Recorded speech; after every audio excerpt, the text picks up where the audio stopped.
Hi, this is Pamela Worth with the Hello Health podcast, and today I have Sara Hartley.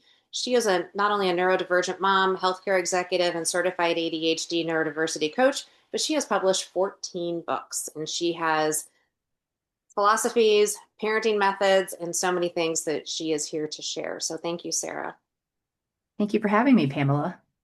So tell us how you got in from healthcare executive to writing books and then everything in between. Yes, it's been quite the journey.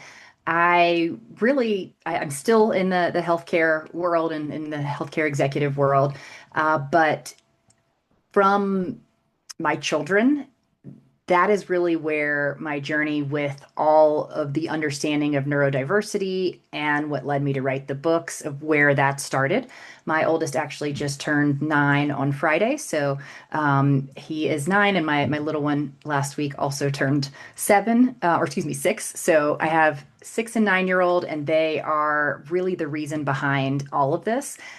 I was diagnosed with ADHD at 25 years old, but at that time, you're really just given medication and told, here, go on your way. Come see me once a month to get your prescription.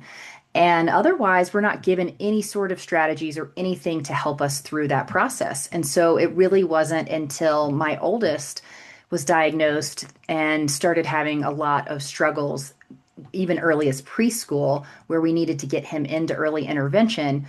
And when that started, when it's your child, you take a totally different perspective. You kind of put your own health needs aside and you do anything and everything for them to figure out what exactly is going on. And I think you've been down that road before with your own child and trying to figure out what is this? Is this the right diagnoses? And it still might be that there's some additional things underlying, because I do have Lyme disease, and so there's an element of where both of my children have actually had a histamine reaction and had a bullseye rash. And so I imagine that there is an element of neuro Lyme that they're both dealing with. But at first glance, it appeared as sensory processing disorder, as ADHD, and as being highly gifted. And so going down that path and trying to find a solution for them is really what has brought me to where I am today, and kind of going on this simultaneous path with my career, but also trying to figure out, how do I help my own mental health? How do I help both of my children and their mental health? And how can I do all of these things? Because there's a lot to juggle, but making sure that they are successful in their own lives and just can be normal kids and have fun. Yes, it's a lot. So tell us, and you're right. When you get first diagnosed, they're like, here, take this and you'll feel great. And that medication may or may not be the right fit for everyone. Um, One of my kids, I've got two. One of them was diagnosed with ADD and being highly gifted at the age of like 4 or 5, and it was this horrendous path that we went down in terms of like different schools and different ways of treating, and like we try the diet and then we try a certain medication, and it was just one thing after another, and it's really really hard to know what to do. So tell us from your standpoint, with your aligned parenting method, with Pecco parenting, kind of some of the things that you feel like you can start to evaluate, like, where are we, and is this really something I need to take action on, or can I take action in different steps at different stages? um, Sort of your journey. It's such a difficult decision to figure out, where do you even start? And you have input from various medical doctors, but then you may have, other specialists that you're talking to as well. And do I get them into OT or play therapy? Or is there something else out there? To give you an example, even today, my oldest has been going to more of a cognitive behavioral therapy, and she said, he's had some things along the way during this journey that have led him to not trust certain adults. He had a broken clavicle last April from a aftercare counselor who tackled him playing football. So he's had these elements of trust that have been taken away. And he's not ready to really have that kind of talk therapy. And so we started talking about what are other solutions. There are some, neuropathic kind of brain mapping things. Is it chiropractic care or acupuncture or just something different out there? So it's really hard to understand and know where do you even start. At the beginning for us, because my oldest had such outward aggressive behavior in preschool, we were getting the incident reports of something happening on a daily basis. His cognitive skills were so high and his social emotional skills were so low that the explosions in between were just mass destruction. And so he was one that really needed that medication to calm his body down, but he needed the additional support of some of those therapies to go along with it. Where my younger one, now that he's in kindergarten, I'm starting to see a lot of the ADHD signs, but he is actually really tiny. He just, in general, my older one's very tall, 99th percentile in height. And so it was fine for him to have that medication because he was of a substantial weight because it can cause you not to eat as much. But my little one, that's absolutely not the route that we want to go. We have to try to figure out what's a different path for him because while he most likely also has ADHD, it's in a totally different way and he's not disruptive and he's not really aggressive, but he does have a lot of impulsivities and he does go from 0 to 100 very quickly. So it's trying to figure out what's right for that child.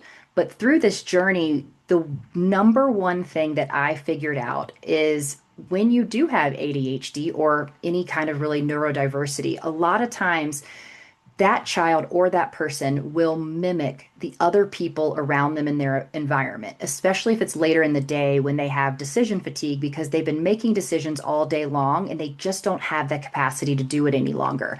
So they start to mirror those around them and they mirror your personality, meaning my personality, my husband's personality, and that's what they default to. And so if I am not calm, my child is not going to be calm. If I can't regulate my nervous system, they are not going to regulate their nervous system. And so I had to figure out what works for me.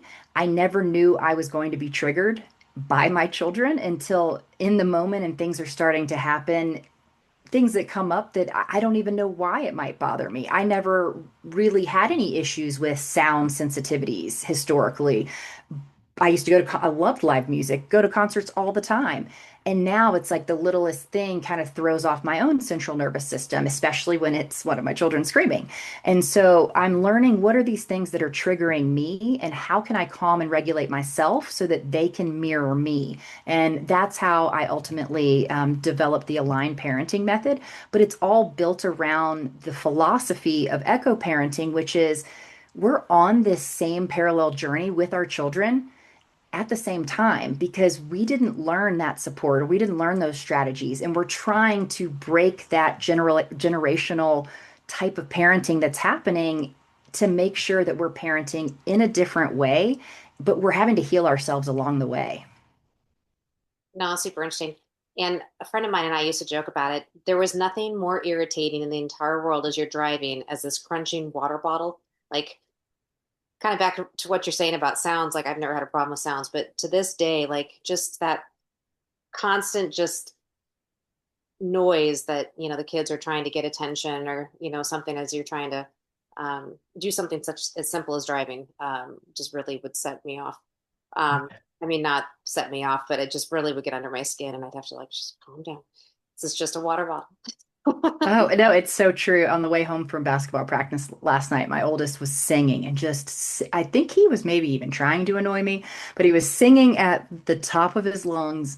And on one hand, I found it very annoying. On the other hand, I had to think about how singing and listening to music is actually a calming technique, even humming. And so, as I'm preaching, these are certain calming strategies you can use. He's actually using one, so I can't get frustrated with him when he's in the moment and doing something, he should do to regulate his own body. Yeah. And we actually had a really pretty calm evening in comparison to some of our evenings are very difficult because that medication wears off. And now he's at home. Now he is not living by as strict of rules as what he has at school. And, he's been listening and focusing all day. And so home is really the time to kind of let loose and let go. And sometimes most of the time, let's say, evenings can be very difficult. And I did notice last night he had a great evening. I think I had to take a few deep breaths myself because that annoying singing was really, getting under my skin because it was also, 8 p.m. and I was exhausted. It's been a long day. It's a 30-minute drive to basketball. And so just ready to get home at that point where if he would have been singing on the way to school in the morning or midday, it probably wouldn't have bothered me at all. Yeah. Well, and I think too, like, so what sort of suggestions do you have for people? I mean, and I love that he had a great night last night. And I used to have those too. And my husband and I would sit there and look at each other like, so what changed today? And is tomorrow going to be good? Like, it's like that analyst and just trying to figure out what to do. And I don't know that we ever came up with any great things, but what we did do was um, start to understand more of what drove us crazy and where we would argue, and then bring in people to help. Like as our older son got into middle school and high school, homework was like this just horrific time for all of us. And so we would bring in, and he didn't really care for people that were super older to help him tutor, so to speak. I basically just wanted somebody to sit there and watch him do his homework to make sure it got done, and it wasn't me. Because then I would get just again annoyed that, we got off track. So he preferred a girl in high school. So I would pay a girl in high school to come over and just literally sit there and be, mostly on her phone and just kind of like pay attention to what he was doing and ask questions. And then he thought that was cool. But um, tell us a little bit more about your 5-step process and how you really are thinking about this. And then how in the world did you come up with 14 books? I mean, I have two. I don't know how I'd come up with another 12. So tell us a little bit about the book writing and what that's all about. Yeah, and I'll start with the aligned parenting method. So this 5-step grounding technique, it really is simple in the moment. Align is an acronym, and I'll start with just walking through what that acronym means and then give you an example of it. And so A is for awareness, L is for listen and label, I is for identify triggers, G is for grounding, and N is for nurture. And so becoming aware of your surroundings and your body and how you're feeling within your body is the first step. And what I mean by that is your chest tight? Are your palms sweating? Is your jaw tight? Are you clenching your fists? What is the physical sensation that's happening in your body? Because that is the very beginning of where you might escalate and you're starting to feel overwhelmed or irritated within the moment. It could be that your child's triggering you, or this could just be, maybe it's a colleague or maybe it's your spouse. And that's the first step of identifying the awareness piece. The next piece of that is when you go from A into the L, you're listening to yourself, you're listening to your child. Most of the time, it's not coming out of nowhere. There's something that is causing this behavior. And so you want to be able to label that. You could say, I'm feeling really overwhelmed, or I see that you're feeling really overwhelmed. Next, it's identify the triggers because for me, my child's the one triggering me, but then you can also look at your surroundings. We were at a baseball game over the summer and it was extremely hot. He was becoming very frustrated. And so I was able to say, it's really hot, it's really crowded, it's loud. There are a lot of smells coming from the stadium. It's very sensory overload. I imagine that you're feeling really frustrated. And I get that because I am too. So I'm identifying what that trigger is. And I said, let's do a quick grounding technique. So we moved into the G. And water is a very easy tool. A sip of water can help reset your central nervous system. But we did I love 5 4 3 2 1, where it's more sensory but if you where you're going into all five senses, but if you are strapped for time, we found three things that were purple. So, naming those three things that are purple really brings you back to that grounding element. And then you move into nurture. And so whether you are nurturing your child or yourself, so maybe you're having a hard time and you're just saying, okay, I am a good mom, I am a good parent. Or you're saying to your child, I get it. I totally understand what was triggering you and why you were feeling overwhelmed in that moment. Um, it's okay to feel that way. Why don't we, try something? Maybe we go play a game together, depending on what you're doing, or maybe let's take 10 minutes to read or just do something that's going to be a bit more calming. but I really try to have that connection with them instead of just jumping to those conclusions that what they're doing is maybe disrespectful, because most of the time it's triggered by some sort of outside factor. Maybe they haven't eaten yet. Maybe it's been a rough day. A lot of times I'll find out, oh, well, it really was because so and so said something really mean to me today at school. And that's why immediately when getting into the car, I can tell there's a little bit of an attitude that's happening there. They're not just having these visceral responses.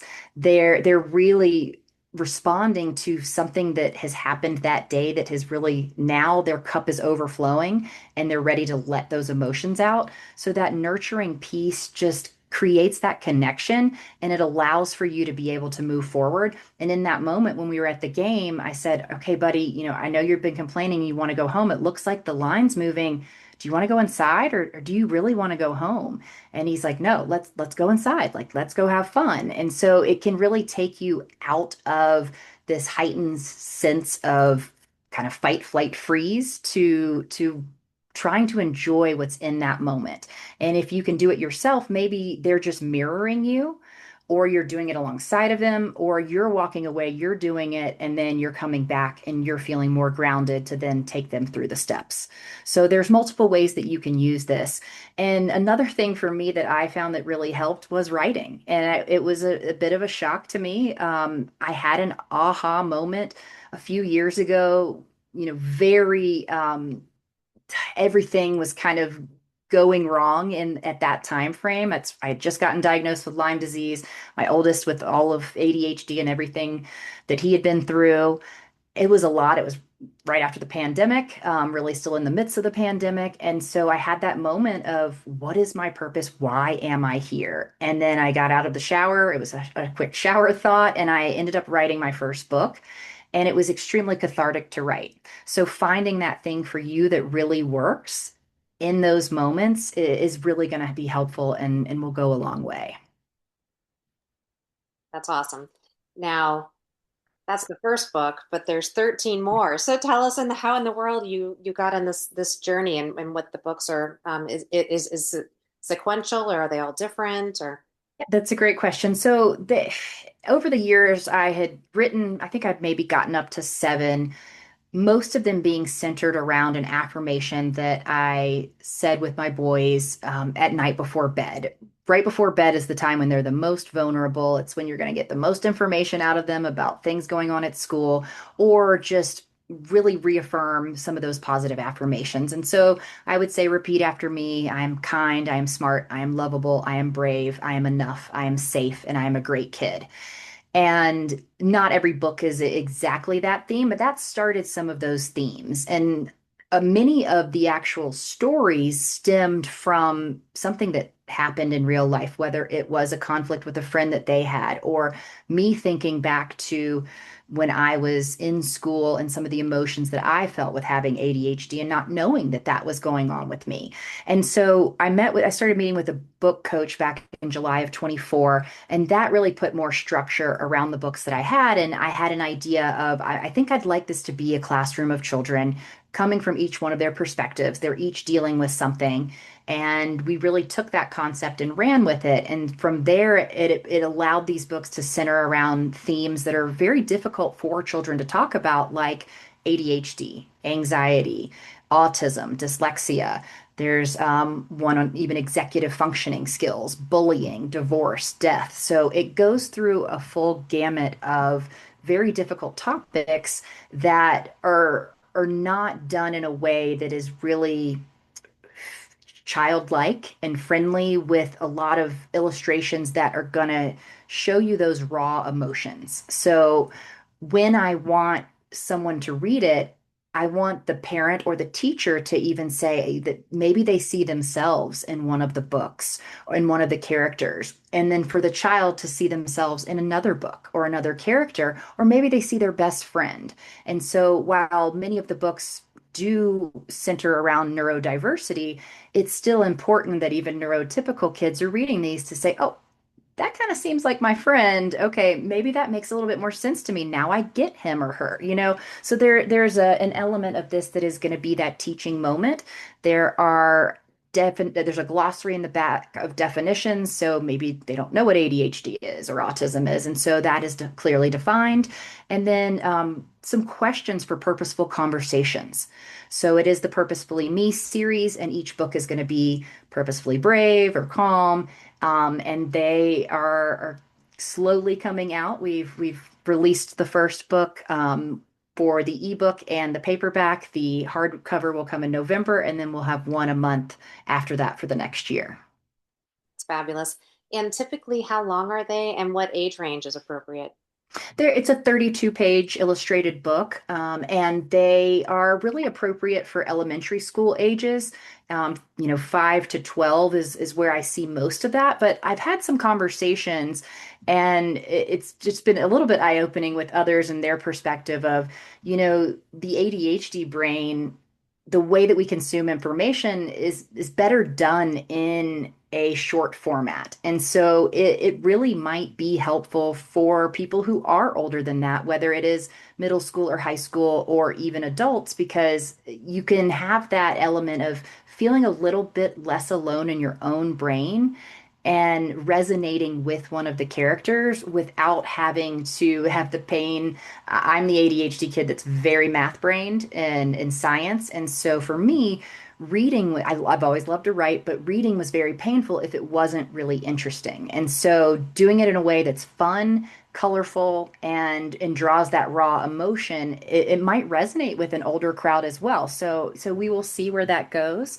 At least the adults who have read it have really enjoyed that, and they've found themselves in some of the books, and many psychiatrists, psychologists, teachers, principals, social emotional counselors, OTs, therapists, they have all read the books and really have enjoyed them and found that deep meaning in the stories that we're discussing. So for me, it's easy to write about emotions. My oldest is like, "Mom, when are you going to write a fun book?"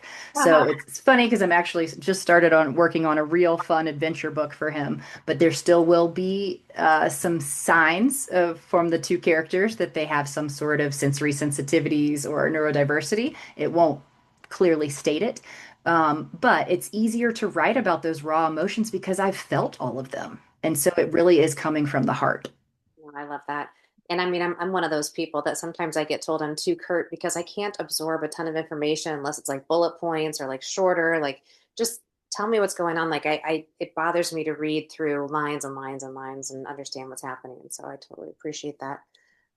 Do your kids read all your books? They do. And my oldest has been very influential in even some of the content where he's said, "Oh, I don't know if written in lyrical form. So, it's rhythmic in that sense." And he's like, "Oh, I don't think that sounds right. Maybe try this." And, "Oh, Mom, let's change that." There was the first one is actually a situation that happened at school, but we've changed a lot of how it all transpired.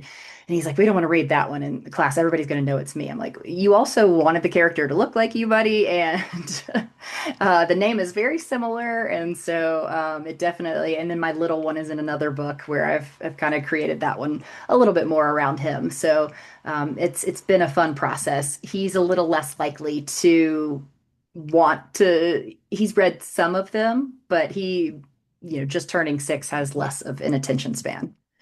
Sure. Anything else you want to dig into or share that we may or may not have covered? This has been wonderful. I think that just going by some things that we had talked about before and misdiagnoses that can happen. I encourage parents and children out there to just be advocates for your own health. I went through a very long journey with Lyme disease of being told it was potentially something else, and it wasn't. And so it's so important for you to seek out all different resources and talk to people and try to do as much research as you can, because there's so many unknown things that are out there. I also wonder, are a lot of their symptoms an exacerbation of what's underlying? And so you just have to trust your gut. That was the moment for me with my youngest where I found out that I had Lyme disease because he had an absent cranial nerve. He has a facial palsy, and so the nerve 7 allows for your eye to blink, and he has a bit of a droopy smile. And I was reading something around Lyme disease in children and how they can have Bell's palsy, and I had this gut feeling in that moment. Maybe that is what's going on with my child, and maybe that's what's going on with me. And through that process, they thought he had a stroke in utero, cerebral palsy, craniosynostenosis. There were a million things that they thought were happening. And none of those were accurate. And he's completely healthy. There's nothing wrong with him besides this absent cranial nerve and maybe a little ADHD. But he is Mr. Personality. He's hilarious. He's insanely intelligent. And he's the cutest thing on the planet. And his little crooked smile is very endearing. But, with all of that, I had to trust my gut in it. That ended up taking me down the path. That's when I got diagnosed with Lyme disease. He has since had that bullseye rash and histamine reaction. So that could be what happened because there was no rhyme or reason. So you just have to have that instinct where you really trust yourself. And if it doesn't feel right, then get a second opinion. I mean, being in the healthcare space and for a very long time, I think that's one of the biggest things. And seek out both Eastern and Western medicine. Make sure that you're not just putting all your eggs into one basket because there might be a different solution out there for you. Absolutely. Well, thank you so much, Sarah. Really appreciate you being on today. Well, thank you so much for having me.